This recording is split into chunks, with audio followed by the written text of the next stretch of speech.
Thinking about it now, the answer was very simple. As she spoke, and the font changed for whatever reason, Rika stepped out of the horizontal tunnel and reached the ladder. The beam of light shone down upon her. In this dark world, her figure seemed almost holy, like someone receiving a divine revelation. Because we all believe we can win. You, me, and even God believe in it. This is nothing. Rika's smile told them that she trusted them. 100%. She believed someone would come rescue her before she got killed. That is why she didn't mind letting the enemy capture her. If it would save Shion and Kansai's lives, then it was nothing. I'm coming up right now. Pull Shion back, okay? Iron Dogs pull Shion's body away from the edge of the well. If you even think of touching my friends, I'll bite my tongue and kill myself. Doctor wants to kill me personally, so if that happens, you'll be in big trouble, okay? Alright, come on up. So I let all of my friends go. According to your plan, they'll all die anyway. No, we can't do that. We won't kill them, but we have to restrain them. That's a pity. Farewell. It'll be faster to let go of this ladder than to bite my tongue. It's a very deep well. If you can't produce my corpse, then that ruins your plan too, doesn't it? As long as they captured Rika and the font goes back to normal, the mountain dogs didn't really care about the others. They were ready to kill the rest if they resisted once they had Rika. That's why they wouldn't agree to Rika's request. They started to think that maybe they should just lie to Rika, but that was when they heard something. Oh shit, did you see those eyes? And you started speaking a clear voice. It was a voice with a very mysterious tone. It sounded like it was coming from below the surface of the earth, but also sounded like it was coming from heaven. Hanyuu spoke. I am saying I accept the deal. Quit complaining and do as she says, lowlifes. Rika Furude is coming up. We'll fulfill her little request. Heaven will not provide to those who won't offer anything themselves. Stop thinking about yourselves, humans. Know your place in the sin of pretending to be more. Nightingale 1, a member who had been demanding their surrender, was suddenly overcome by a strange sensation. He had been in such an adventurous position, but somehow it didn't seem that way anymore. And that girl's voice, there was something strange about it. That voice belonged to something both holy and sacred. He instinctively sensed it. Humans can only negotiate with other humans. It's impossible to negotiate with a being greater than all humans. Wait, I'll check with the commander. Wait a minute. Nightingale 1, Phoenix 1. He had been very threatening until just a minute previous, but he had grown completely perplexed. Everyone was stunned by Rika and Hanyuu's mysterious orders.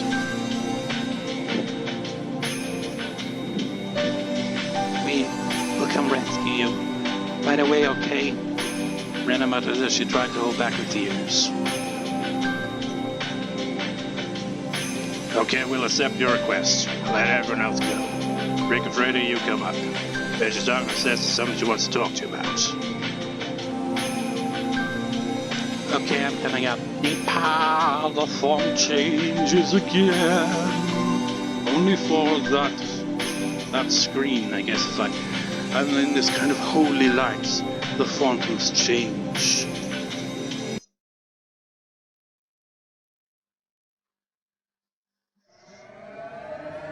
Have we ever been looking for you, Rika-san? You're such an important person, so you can't just disappear like that, you know. That's against the rules. Me. Rika-san, we'll take you back to the clinic. Everyone else is free to go. Salt Union had led Rika away, headed back into the basement. They were about to break the rules too. You aren't going to keep that promise, are you? A promise? What are you talking about? Whoa there! You don't want you to bite your tongue. Hey! As Rika tried to run, Okonogi grabbed her fragile arm. She fought back, but her resistance meant nothing against him. One of the mountain dogs took out a syringe from a case. It shouldn't kill her, but it would probably put Rika to sleep. Doctor, after all, didn't need a chatty Rika, she just needed a live queen carrier. If Rika got that shot, that'll mean the end of this world. Before Rika could scream, the other dog covered her mouth. hurry up and give it a shot. The dog with a syringe real close to Rika's arm. Rika was being grabbed from behind and her mouth was covered. There was no way for her to fight. I believe, even if I'm asleep, I believe. Rika kept repeating that in her mind. She believed that someone would wake her up, and that the first thing she'd see when she opened her eyes would be her beloved friends.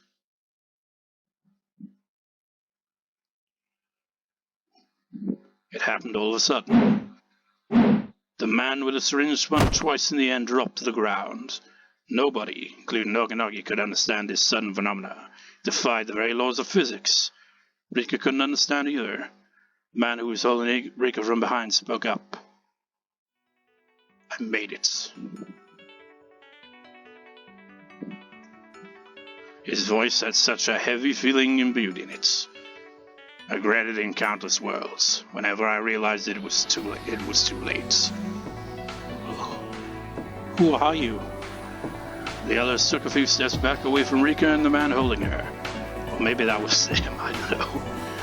There are many units within the Mountain Dogs, so often its members don't remember each other's faces. Oh, nice one. There were just too many units and nobody really paid attention. All the Mountain Dogs were more or less well built, but this man had an excellent physique. Even Okonogi noticed that he'd never seen anyone like that in one of his units before. Rather, he actually wanted to recruit him, but... This is what I've been longing to tell you all this time. Rika-chan, I came to help you. Akasaka! Damn you! The hand that were holding Rika left her shoulders. They left ever so gently, and as soon as they did, they transformed into a pair of fierce fists which implanted themselves in the face of the men attacking him from behind. They flew through the air. Akasaka hit those two without even turning around. 5 members of the Mountain Dogs surrounded Akasaka, wherever he didn't even see them. He could only feel the deep emotion of finally being able to do what he had been longing to. And the 5 of them sensed it, that maybe, just maybe, he didn't even care that they were there. What are you doing just standing there? Get him! And Okonogi signaled the 5 Mountain Dogs bore down on Akasaka. Rika-chan, stay low. Okay. Oh. Fighting pose. Rika dropped to the ground and Akasaka was left standing. Akasaka, who came back to keep a promise he made with a girl 5 years ago. But his promise was worth more than 5 years. Rika knew that. Akasaka probably understood it too. The promise went back 100 years. For 100 years, he regretted not being able to save her from this conspiracy. He believed that one day there would be a miracle, and he could travel back to this day. That was why he continued to train himself. His strong will and Rika's wish made that miracle happen. That one and only miracle allowed Akasaka to be here in Himizawa in June 1983. The first one went down in the time it took Okonogi to blink. Lowering himself to grapple Akasaka had proved fatal. But I've just not realized, he obviously, when he beat the crap out of those guys that were pursuing him, probably stole their uniform so that he could, infiltrate them like that. But then I guess he just was thrown it off. He's like, nope, I prefer my casual clothes. Lowering himself to grab Akasaka had proved fatal. He wasn't so soft as to let such perfect openings go by. Akasaka's hand smashed into the back of the man's head. His blow was powerful enough to smash a pillar of ice or shatter a mountain of tiles. As it happened, Akasaka was holding back a little, so that his target wasn't too injured. Akasaka goes all out from the very first shot. That's why he needs only one shot. He is unrelenting. His fists are like guns, I guess. Akasaka's well-trained fists continued to knock down the Mountain Dogs, 1 member for every time Okonogi blinked.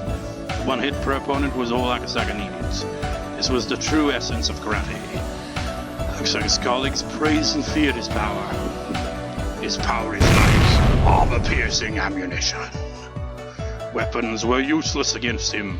No matter how hard his victim tried to protect himself, it meant nothing to Akasaka. Unless, they were from a distance and shot at him, I guess. but he probably told you that anyway. He was too strong for the man-in-dogs to even understand that. It was as if he was a giant that had to crane next up to sea. That they had to crane the next up to sea. Akasaka didn't even give them time to think. Someone from the man-in-dogs must have called for backup. A dozen more members had arrived. Don't worry, Rika-chan. As long as I'm here, I won't let him touch you. I'll draw some pictures while I wait then. As Rika stayed low to the ground, she picked up a stick and started to carve into the dirt. Very casual now, isn't she?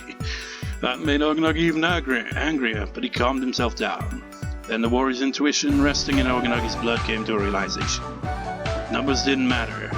Even the full force of the mountain dogs wouldn't be able to defeat this monster. All the combat units were still down in the basement.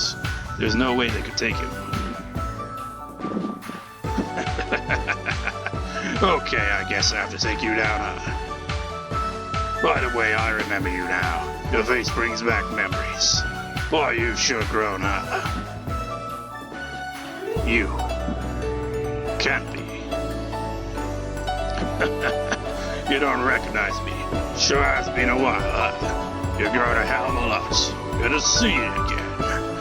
It's been 5 years. This was the man Akasaka fought when he was investigating the kidnapping of the minister's grandson. Akasaka had still been inexperienced then. Rematch time. I was ordered to go easy on you, so I held back. But I won't hold back today. And that fat guy won't come here to help you either. Still, you sure have improved a lot in the past 5 years, huh? I'm happy. I've been hoping for something like this for 5 long years. Rest of you stay out of this. He's mine. Okonogi took off all his equipment and threw it on the ground, loosened one button and then positioned himself. Seeing that, Akasaka realized he was somewhat capable and narrowed his eyes in vigilance. So everyone else on the team is a pushover, but now he's like, oh, this guy is actually a bit tougher. Okonogi took that as an insult. That Akasaka only thought he was somewhat capable. His behavior was telling Okonogi that he viewed him on the same level as the other small fry. Akasaka's fist moved to take up his stance and avoid getting Rika involved. I wonder what this looks like in the original art style, I'm curious. I have giant fists! Wait, no.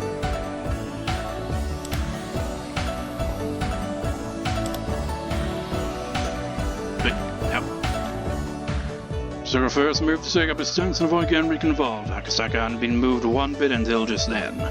Okonogi could easily see that Akasaka was extremely strong. But at the same time, he thought he would be fairly simple to take down. Karate may be a martial art, but nowadays it was just a sport. The army combat Okonogi trained in was completely different. Obviously, Akasaka had studied a lot, but it's all just child's play. All he learned were routine moves and forms. So karate moves are fairly straightforward. Okonogi was confident that he could fight any karate pro and win. Okonogi started leaning onto his toes and using his meticulous footwork. In contrast, Akasaka still hadn't moved from his back stance.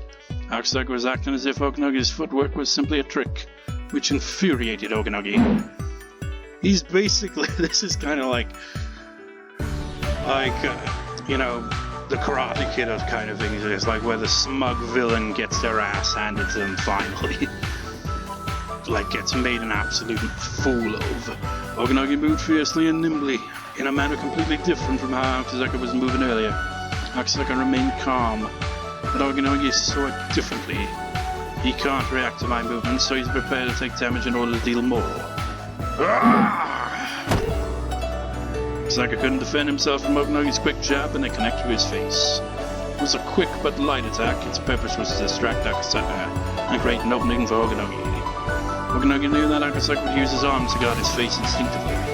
Okonogi's real purpose was to surprise his abdomen, which would then be unguarded. Of course, Akasaka didn't have enough time to guard himself. It took more than just good kinetic vision to prevent his attack. Only Okonogi, who had trained for many years, had perfected the speed of that technique. Normal people would struggle helplessly while vomiting if they were to experience Okonogi's kick. It would even rupture internal organs. It was pretty amazing how Akasaka was still on his feet. What's the matter, Mr. Karate? Can't you fight back? What? Akasaka mumbled something, but Okonogi couldn't hear. Actually, he did hear it, but Okonogi never imagined he could say such a thing in this situation, so he couldn't hear it. He couldn't comprehend it. Two lights. What did you just say? Your attack is only meant to defend your opponents. That's why there's no weight to it. Ah, what are you talking about?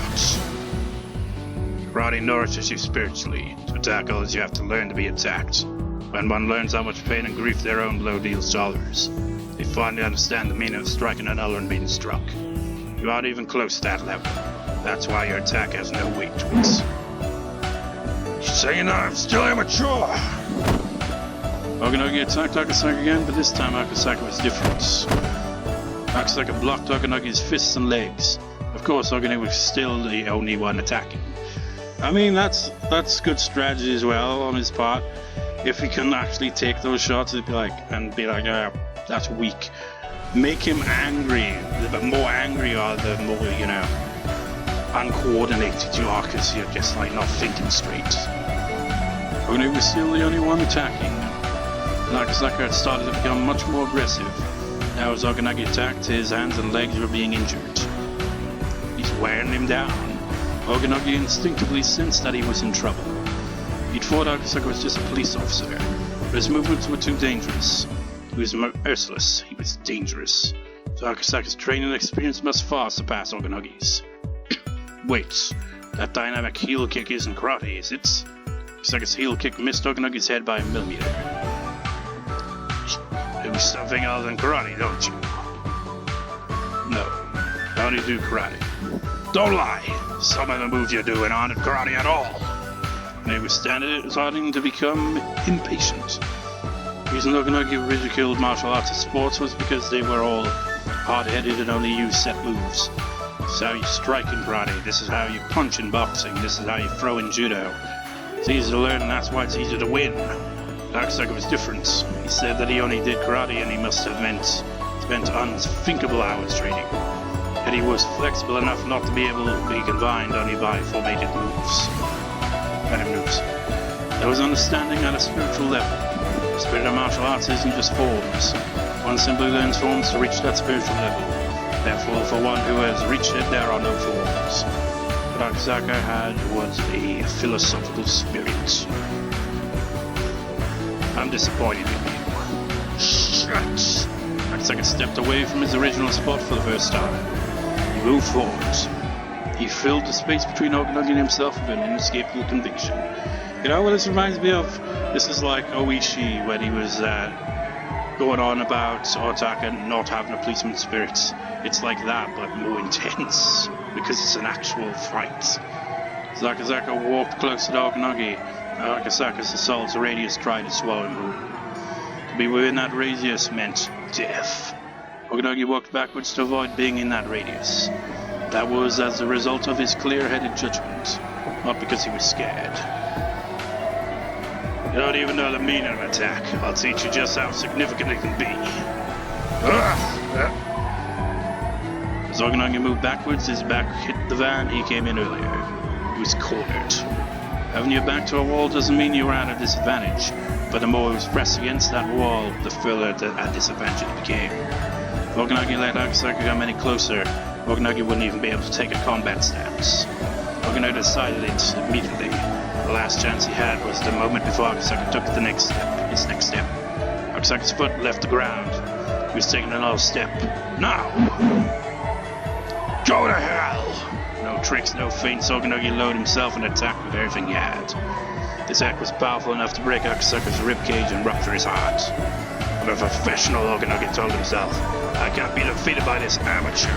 Well, he is not an amateur. Okonogi is something good for you, so how much do you get paid, huh? At that moment, Akasaka's eyes opened wide. Wah! What now all the mountain dogs heard a noise? It wasn't the noise of people fighting, it was the noise of a traffic accident. Okonogi's blow missed by a slight amount, and Akasaka's fist struck inches away from Okonogi's face. There was a dent in the sliding door of the van. The windows on both sides had shattered, and it looked like the van was in an accident. Was it even possible for a human fist to do this? Time resumed its flow, and Okonogi knelt down, falling to the ground. Akasaka didn't miss on purpose. Akasaka couldn't control his fist because he put everything into one blow. Okonogi should thank Akasaka. If Akasaka had been able to control his attack better, Okonogi's face would have ended up like the van. However, although it didn't hit Okonogi's face, it shattered his spirits. Good job, Akasaka. Clap. Rika applauded, but in this situation it didn't sound like applause. It almost sounded like Akasaka's fighting spirit was popping like firecrackers. Akasaka pulled back his fist, turned around calmly, and then spoke. Who's next? I don't want to waste time, so why don't you come at me all at once? They knew, everyone knew, that there was no way to defeat Akasaka with their bare hands. They realized they needed weapons. They also needed more people. They should be a better equipped unit in the basement. All of a sudden, things began to move quickly. The remaining man dogs emerged from the basement. We're not permitted to fire on the surface. I repeat, do not fire on the surface. Phoenix 1, give us permission to collect our and retreat immediately. The mountain dogs who just witnessed Akasaka's battle against Okonogi realized it was time for them to run. They didn't even care about Rika. Who would even think of taking Rika from him after seeing what Akasaka was capable of doing? When Okonogi regained his awareness, he jumped onto a van with the mountain dogs as it drove away. Since Okonogi took off his intercom device to fight with Akasaka, he had no idea what had transpired in the basement. And what did? After the mountain dogs broke their promise with Rika, they were supposed to round up the remaining club members. But when Akasaka showed up, the dogs had to be divided into a ground force and a basement force, which altered the situation. Akasaka had gone on a counterattack, and the other club members somehow climbed up from the well and helped him. Since the mountain dogs weren't allowed to fire on the surface, they realized it would make the situation worse if Akasaka fired his guns once he came up after them. Okonogi was unreachable, so Nightingale 1 had ordered a retreat in his place. Who would bear the responsibility for this? It was probably Okonogi's fault for taking off his intercom device to fight against Akasaka, as he basically abandoned his job as commander. But everything happened in the first place because Akasaka showed up. So maybe it was his triumph rather than Okonogi's blunder. Either way, everything was miraculous. But the mountain dogs hadn't ran with their tails between their legs. They had simply retreated for the moment. When they returned, they would have enough men and enough arms ready to kill all who stand in their way. And that would happen very soon. There was no time to waste. Rika, I'm glad you're safe. Yeah, thanks to a miracle. No, it wasn't a miracle. We worked together and one of us, Akasaka, came to help you, that's all. Ow, ow, ow, ow, ow. That's true. Something like this can't be called a miracle. Okay, now it's our turn to attack.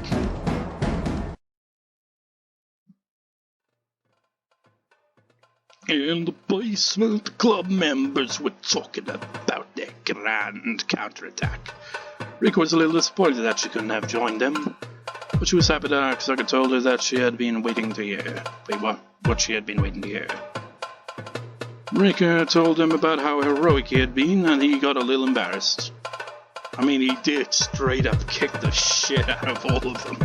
Akasaka was doing alright, but Shion wasn't doing too well. Of course, it wasn't life-threatening, but she couldn't hear well in her left ear. In her left ear? My ear was like that. It's like... Oh, the funny thing, right? Yesterday, booked the doctor's appointment because my left ear was numb. It was numb a few days back as well, and then it kind of went away, and then it came back, and I couldn't... there's no feeling in my left ear, and there's weird kind of sound, you're kind of I could hear my tongue moving very clearly in that ear in my mouth, and it was freaking weird. So I booked the appointment, right, and as soon as the appointment was booked, I pressed my thumb on my ear and the numbness went away, and I was like, what the fuck, man? That's ridiculous. Anyways, possibly due to being so close to an explosion. Possessed her hearing, Mion went around to Shion's left side and whispered some dirty words. She seemed to be able to hear them fairly well. Of course, she might have been hearing through her right ear, though. Shion decided to lie down on a tatami mattress in the torture room while Yurie kept an eye on her. I mean, that's a sentence, isn't it? Decided to lie on a tatami mattress in the torture room while Yurie kept an eye on her. It's just like, that's a strange sentence out of context, isn't it? Mion was very worried, but Shion told her that she was okay and forced her to go ahead with the next operation. Mion complained that Shion didn't understand her feelings. Now they would have to come up with an idea to rescue Tomitake from the clinic. They had Akasaka and Kasei on their side, both of whom were used to battles. Also they had Irie, who knew about the secret basement of the clinic. They would have to get moving quickly, but they had to at least have a plan. It was almost 10:30 a.m. Because of what they had gone through, they were exhausted and it felt like it was almost evening. But if they were at school, it would be only the second or the third period. They have to pull themselves together. They have to regain their fighting spirits.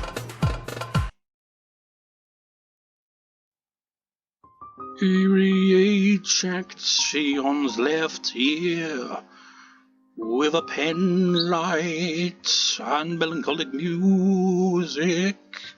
I'm not a specialist, but your eardrum may have been damaged. Do you have a headache or feel dizzy at all? No, it'll be just fine.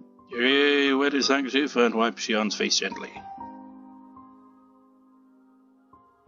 Are you surprised that the manager of the enemy's outfighters was in a gunfight? Wait, what? Surprised that the manager of the enemy's outfighter was in a gunfight, Yeah, I am. I heard you were ready to give up your own life. Maibara-san told me. Geez, things like that sound cool in the moment, but when you survive, they're pretty embarrassing, huh? Man. If something happens to you and I live, my sister will never forgive me for that. I don't have my loved one anymore, but Sis does. I don't mean it's easy, but you're talking about Satoshi-kun, aren't you? Well, I don't know. Who knows where he could be? I don't even know if he's alive or dead. He's alive. Eh? Shion's thoughts stopped in their tracks when Eri answered immediately. Soshi Hojo-kun is alive. He developed terminal symptoms due to excessive stress last year. Mion and the other club members had already told Shion about the current situation, so she kinda understood what he meant. I thought I could treat him with the same drug I used on Sudoku-chan. But Sudoku-chan was one of the very rare and lucky cases. Soshi-kun's treatment has been very difficult. It's still going on. Soshi-kun, he is still alive. I'm sorry for not telling you this until now. Soshi-kun is in the basement of the clinic. Well, now we know. Shion and Eri returned from the torture room. Shion looked very serious, as if she had gained the determination to fight. Keiichi and Ellis were just talking about how the enemy found where they were. Shion answered immediately. I think there might be some kind of advice on Dr. Irie's clothes. No, it's personal clothes, but something the clinic provides. Do you mean my coat? Excuse me, let me check. Shion checked Irie over like an inspector at an airport. Then she found a little button on the back side of his collar. It was a little round button. There was no reason why a button like that would be on the back of the collar. This is probably it. This is how they found its route from the car. Damn it. As long as we have this button, it's possible to create a version, right? The decoy unit with those buttons can lure the enemy away. While the clinic is short on staff, we attack and rescue Tomitake-san. I think that's the best way. Oh, in that case, the decoy unit should bring our foes to my hills. Yeah, that area would be perfect. It's pretty vast. So in the end we will have to bring lots of men, rendering the clinic practically empty. But we'll have no way of knowing how many will stay behind at the clinic. Tomitake is there, so they'll probably leave an appropriate number of men to guard him. In that case, we should add something they want more than Tomitake to the decoy unit. Are you sure, Rika? Yes, as long as I'm with everyone else in Sudoku's hills, I won't be caught. Only we club members know the hill well enough. So maybe it's a good idea to use this decoy unit. Yeah, that works. So the adult unit will attack the clinic while the decoy unit lures the enemy away. What's the chance of success? As long as Akasaka-san pretends not to see anything. Since I heard you're a policeman. As I spoke while loading his shotgun. I'm off duty now. Akasaka replied while checking an automatic pistol. He hadn't used this particular gun before, but he was used to handling guns. He was prepared to fire too. He really tried to memorize how to remove the safety, but he looked nervous. Have you ever used a machine gun before? No, I've only ever used handguns. Then maybe you should get used to it. Make sure you have a full magazine at all times. Have another gun just in case the magazine gets stuck. Guess that, son, is that a shotgun? The odd-numbered shots are slug bullets. They can suppress enemies as well as destroy walls. Well, I know people call you Shotgun Tatsu, but you really are a shotgun expert, huh? Shotguns are very deadly. Therefore, even without firing a shot, my opponents may surrender. By the way, I have some bulletproof vests. You should wear them. Guess they sounded very dependable, but at the same time, he reminded everyone that this operation would be a very dangerous one. And you know what? It's been an hour 56 minutes. This scene is just gonna go on longer, so let's get the word of the day. Call it recording. Man, it's like the twists and turns of the plot. It's like everything was looking grim, and then suddenly Akasaka showed up and, like, turned the odds back in their favor again. What word to go with this?